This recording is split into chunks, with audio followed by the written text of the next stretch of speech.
Hey friends, welcome back to the channel. In today's video, I will talk about investing in Apple. Apple is currently my second largest positions at around 10% allocations, only slightly lower than Amazon. I will walk through with you the investment thesis including the business profile, the moats such as Apple ecosystem, Apple Silicon, and also the product development process at Apple. Apple is a technology company that specializes in consumer electronics, computer software, and online services. Apple is the world's largest technology company by revenue and since January 2021, the world's most valuable company. Apple's products include devices such as iPhone, iPad, iMac, wearables such as Apple Watch, AirPods, AirTag, services such as Apple Music, Apple TV Plus, Apple Arcade, and Apple News Plus. First, let's talk about iPhone business. Before we talk about iPhone business, we need to understand the total addressable market. The chart here is showing the number of smartphones sold globally. The numbers are hovering around 1.5 billion for a couple of years now. This is quite a staggering number given that the world population is only 7.9 billion.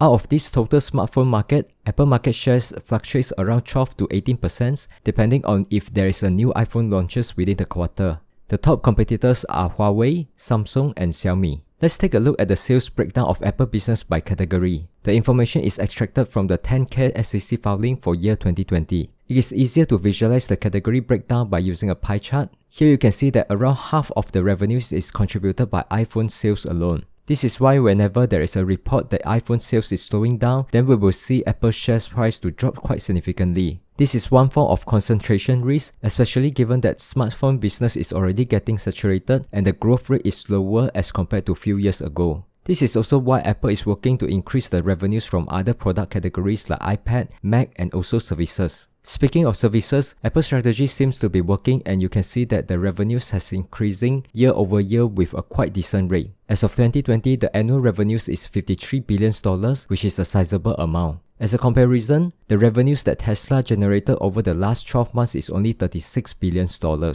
Next section, I would like to talk about Apple ecosystem. Apple makes many types of products, the iPhones, iPad, Mac, AirPods, HomePod, and so on. And they also make a bunch of software to tie all this hardware together. Not sure if you noticed this, if someone is owning one Apple product, they are likely to own more than just one product. If they have an iPhone, then you won't see them wearing an Android smartwatch or using Android tablet, for example. The software that makes Apple product work so well together is underrated. For example, even a simple AirDrop feature which makes transferring files wirelessly between iPhone, iPad, and Mac so easily. Another example, Apple recently launched the Universal Control which lets users work with a single mouse and keyboard and move between Mac and iPad for a seamless experience. With no setup required, users can even drag and drop content back and forth between devices. Let's take a look at the demo.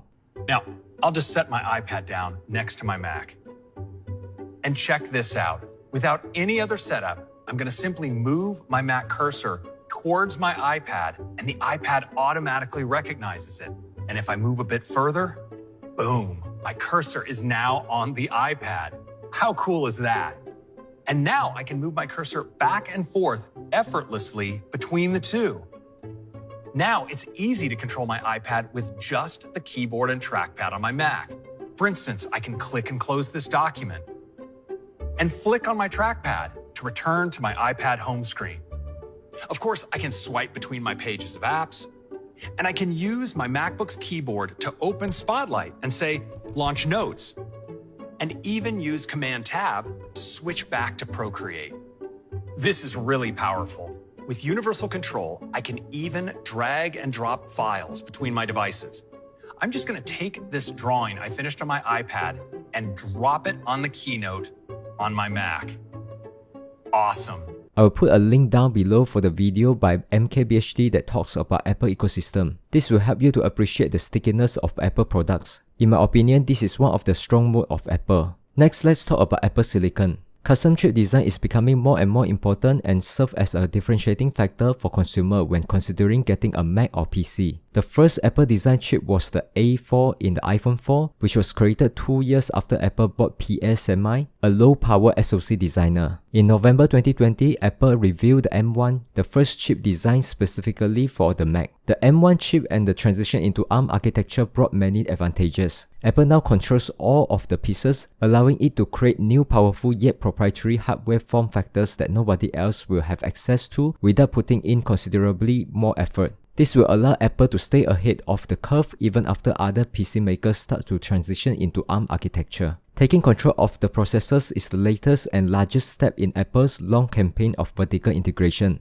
Partnering with TSMC also benefits Apple as there is less conflict of interest. TSMC only focuses on chip manufacturing and will not get into the business of launching their own processors for computers or smartphones. When chip, device, and software engineers work closely together, they can squeeze more performance out of the device than is possible with an off-the-shelf chip. For example, new MacBook Air with M1 chip can wake up from sleep mode instantly, similar to iPhone. Your Mac now instantly wakes from sleep, just like the iPhone and iPad. Let me show you.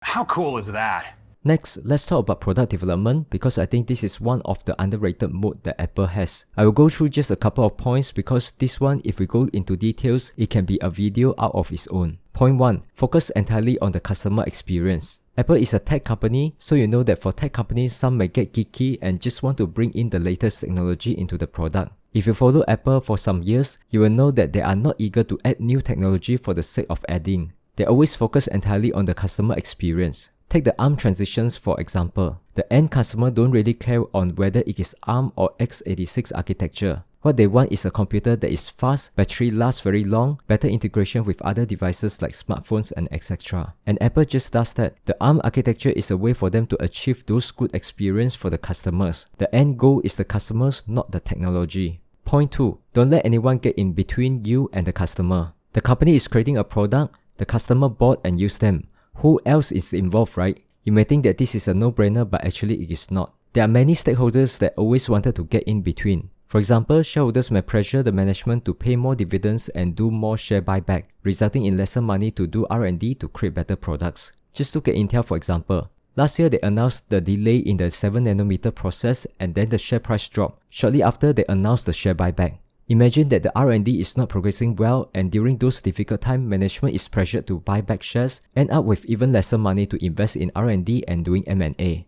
This kind of dynamic could actually make the situation worse. Apple on the other hand is more disciplined and never let anyone else get in the way. We can see the obsessions over customer through year-over-year of products improvements. There's so much to talk about Apple. I think I will stop the video here or else it will get too long. Perhaps in the upcoming video I will share more about the risks, future projects that Apple is working on, and the discounted cash flow analysis. Please like the video and subscribe to the channel. If you are from Singapore and yet to open a Moomoo account, my referral link is down at the description. Thanks for watching and see you in the next one. Cheers!